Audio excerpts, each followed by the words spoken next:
Sir major সাহেব জরুরি wireless message পাঠাইছে।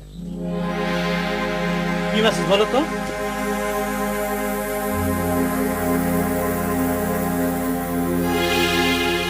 খবরটা তো এক্ষুনি চেয়ারম্যান সাহেবকে জানাতে হবে।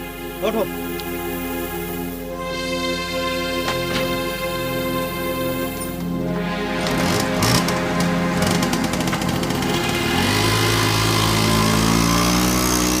কাজী সাহেব, বিড়ি আছে? বিড়ি?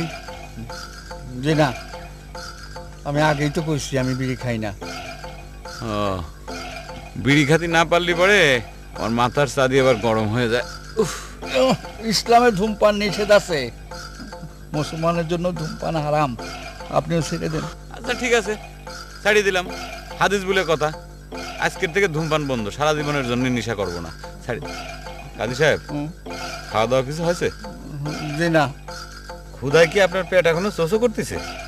আপনার আলসারের খবর কি? ক্ষুধা নাই, ক্ষুধা মাইরা গেছে। ক্ষুধা মরে গেছে মানে? আপনি কি ক্ষুধার জানাজা পড়াইছেন নাকি? আপনি চুপ করেন তো।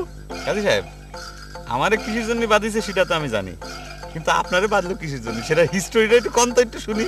আপনার আল্লাহ দোহাই লাগে, আপনি চুপ করেন। আপনার কথা শুনতে আমার ভালো লাগতেছে না।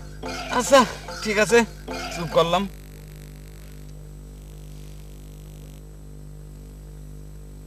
কাজী সাহেব, খবর শুনেছেন?